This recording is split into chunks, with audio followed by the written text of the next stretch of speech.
take you out on my new little boat, and here we are. Beautiful morning. Finally, the winds have stopped.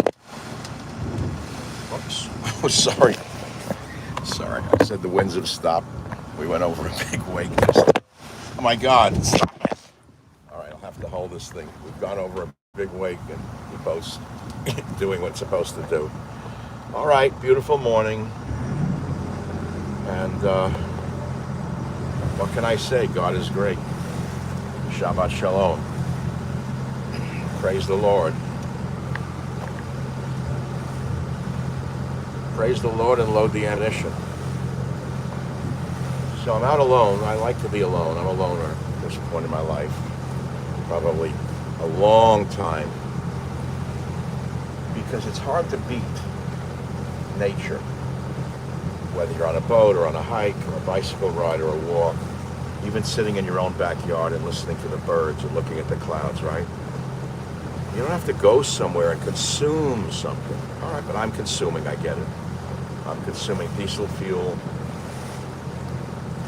etc. But there's no wind. And look at my bird sheet. See? There's no wind on the bird sheet. Speaking of bird sheet, I was going through some old things and I found this Texas flag given to me by a congressman many years ago. I think I'm going to run it on my boat here in California as my bird sheet. Let's see if I can just sit this thing still so I don't have to jump around with it. Okay. Here we go. Just hope I don't hit a wake and go down. The phone will go down.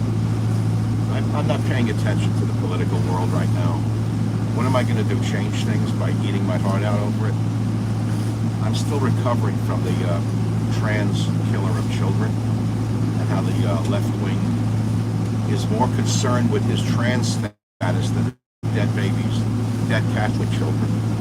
There's no answer to it other than liberalism is a mental disorder, and people like the mayor of Minneapolis belong in an asylum on the major drugs until he's healed of his illness. But I don't think that you can cure these people. This is a lifetime of medication and propaganda, where they actually have more sympathy for the killer of these children and his pronouns and his status than about the dead Catholic children. If you let it get into you, you'll get sick. I'm trying to get it out of my system because I got sick when it happened. So here I come out on the boat. Had the aborted trip yesterday to the Mile High Lake.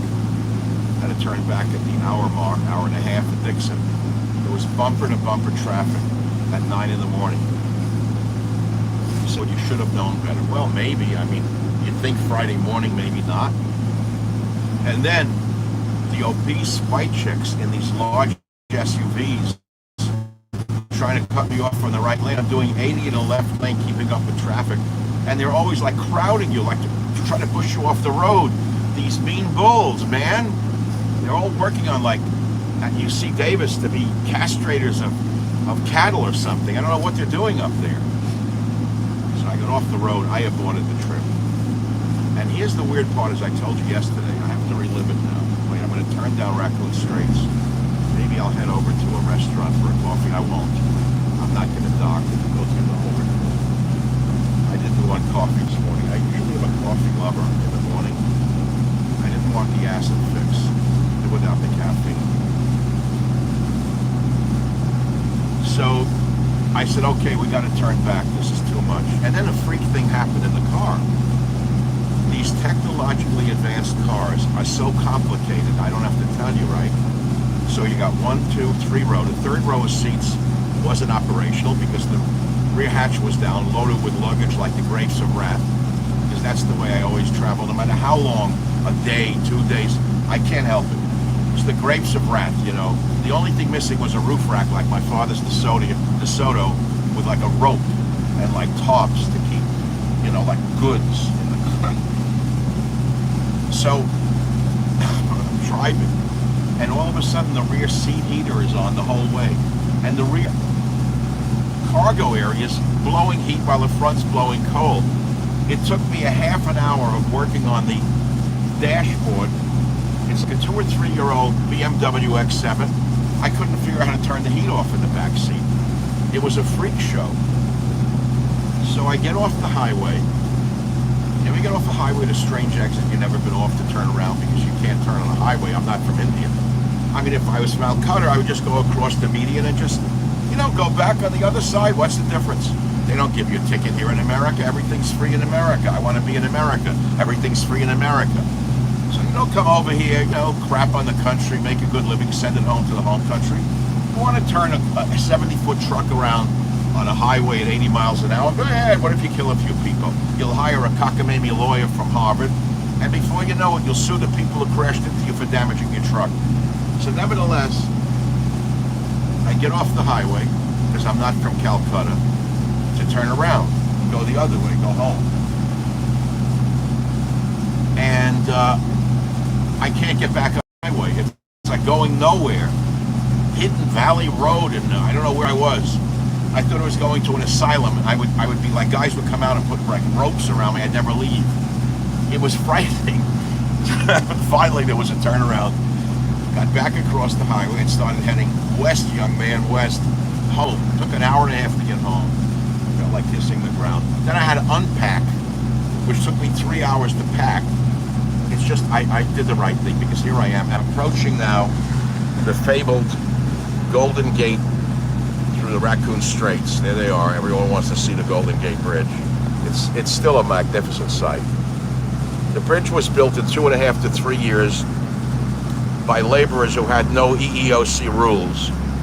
A number of them died, but that's the price of building a bridge in 2.5 years. Do you know how long it would take to build the Golden Gate Bridge today with this the rules in place in California and America itself? Even with Trump in office, never. You couldn't build a Golden Gate Bridge. By the way, where have all the billions of dollars in highway funds gone, Nancy? Billions of dollars in gasoline taxes for highway funds. We have the most broken roads in the world, maybe worse than Malaysia. And it's worse than I was in Malaysia. They were better than here. Stolen funds. Look at my babies. There they are. They came to say hello. I know you think they're just fishing, but they came to see Mike. I told you one of the reasons I go out. Watch. Here they come again. Look at them. See them hovering? Oh, they're so beautiful. Imagine that. An evolved pterodactyl became a pelican, so that the Vietnamese fishermen cut their bills off. Remember when we brought in the boat people? Another great addition to America. We brought in almost all the gangsters from Vietnam. The ones who, some of them went into fishing. It's a national thing they do. And they're fishing, and they started cutting the bills off. Oh yeah. And they're all wonderful, kind, sacred, sensitive people. Oh yeah, they're better than Americans. You know that. Everyone's better than Americans to those from Harvard, like Mayor Fry of Minneapolis. He got on his knees and worshipped at the tomb of the casket of the drug addict when he died, crying, shaking at the tomb, at the casket rather. Where did he get the gold casket, the drug addict? They chipped in Minneapolis. Or the liberals bought him a casket. Can you hear me at all, or is the engine too loud? I don't even know. Let me look at the comments. Can you hear me, please? I don't know. Can you hear me or not? I don't even know if this is broadcasting. Yeah? Good sound. Okay, so we'll go back to me instead of to the Golden Gate Bridge. Okay, we'll put this in its cup holder. We have cup holders all over this boat. Luckily, I don't drink when I'm on a boat. One thing, I don't never drink alcohol when I'm operating a boat. Never. Never. I don't need anyone to tell me that. I don't need a rule to tell me not to drink when I run a boat. Why do you think there are boating accidents? I think, and no one's going to like this, this is very controversial. Perhaps the most unregulated place in the world are the waterways. I would like to see a basic license for driving a boat. I don't know how in the world you can take a person and put him on a boat of any size and expect him to know the rules of the road. So, we've heard of catastrophic accidents. People being run over by falling off, running over. Usually there's alcohol related or marijuana, probably alcohol and marijuana. But I think that there needs to be a basic license, like for a car, if you're going to go out on a boat. You need a license to drive a boat. I know you say, well, you're against it. Well, I'm not for the Wild West on the waterways. I see too many yahoos who don't know what the hell they're doing. I know this is not going to be popular with people in the boating business, but basic sense would dictate you need a license to drive a boat. I don't care what kind of boat. Okay, a rowboat, no. Any motorized boat over 5 horsepower, you should have a license. And you get me started now. How about the children on these electric bikes that kill you on roadways now, on sidewalks, roads? Who would let their kid have an electric bike? They do 40 miles an hour, they're going to get killed. I don't know how many of them are in emergency rooms or ripped for life like on a motorcycle. Stupid. Never would have bought my kid an electric bike if I had kids in this day and age. Never. It's asking for them to be wrecked, ruined. So good, I got it out of my system. Now I go back to boating. Look at the birds. Seagulls. Probably gonna just go to downtown Tiburon and turn around.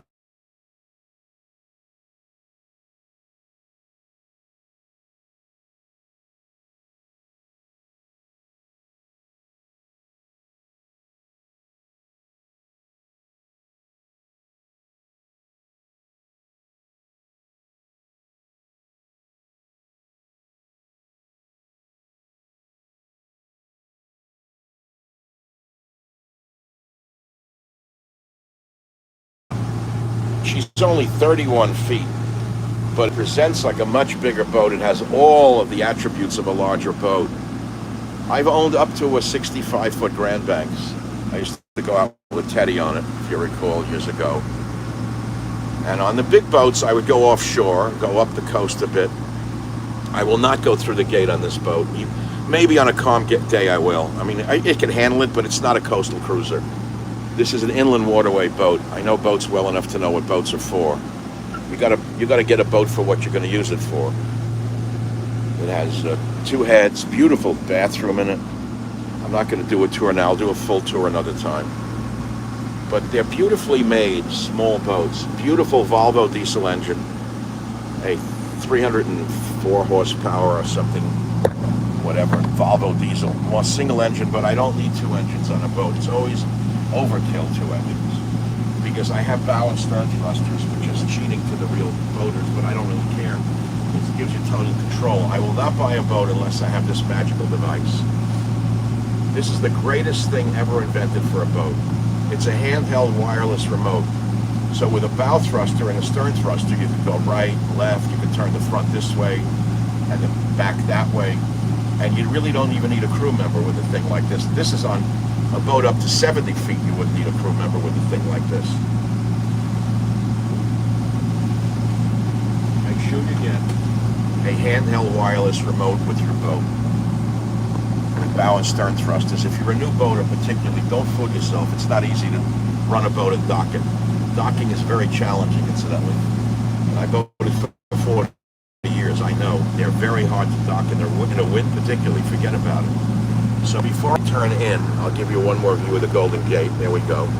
There she is. If I get really worked up, maybe I'll go to San Francisco this weekend and go to a restaurant with you. You're my family, my audience, my friends. Here come birds. Boy, the pelicans are running heavy, because the fish are running heavy. You know why everything is running good? Because of the environmental wackos of 50 years ago who insisted on no more poison thrown into the bay. You know, if you continue to put down environmentalists, you're going to wind up with a polluted universe. So not everything that the conservationists, as I am, tell you to do is wrong. I want clean waters, clean airs, and clean land, and clean food. So if that makes me a wacko, be my guest, and you can drink poison water and eat poisonous food. Not my problem. So because of the environmental wackos of 50 years ago, the bay is pretty clean. The fish are clean. The birds eat the fish, so the birds don't die, because the fish are clean. And that's called Ecology 101, which should be taught to every child. Ecology 101. They wouldn't call it that today. Right away they tell them about global warming and climate change. Okay, Let's not go there. Stop the stupidity. Study the Cretaceous and then get back to me. So we're going to be going into a little harbor here. I doubt I'll dock, but I'm just give you a tour and then turn her off. Let's see if this will work the other way without my holding. I don't want to hold it. No, the post's in the way. Let's see, this will work. There you go. That's going to work. Even with the compass, that's even better. More Nordic.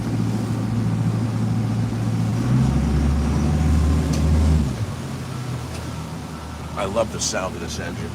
And the gear reductions on these boats are amazing. What an amazing transmission on this boat. I love when you're cruising and you go from a very trolling speed to a little speed. And you hear the transmission. Just, you can feel it moving the engine, and you can hear the production gears. I love engines. So I'm in 61 feet of water. I mean, you say, oh Mike, watch out, you near the rocks. This is the interesting geography of this area. It looks like I'm near the water and I go aground, but I know the water's here for so many years. Why don't I go aground next? I'm 62 feet of water this close to the shore because this whole peninsula, the Tiburon Peninsula, is a mountaintop. Basically, once you understand it's a mountaintop, you understand how that can happen. And how could it be so deep, so close to shore? This is not the Bahamas. These folks in there, man, dogs. Go in for a minute. Is it holding up? Can you see? I don't think you can hear me though down there. That's the problem.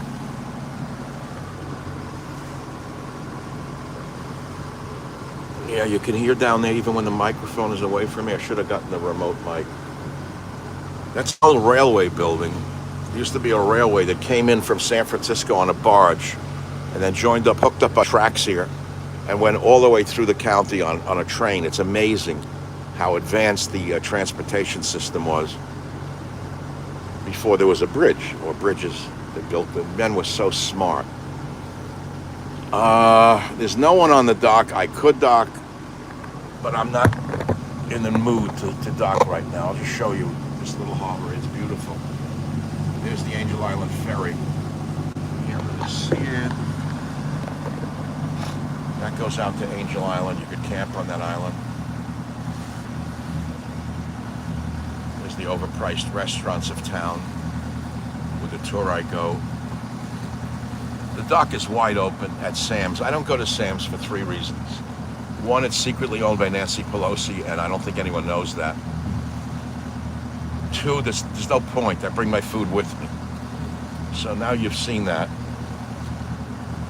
There we go. Turning now. You're going to see the beautiful view of San Francisco in a moment.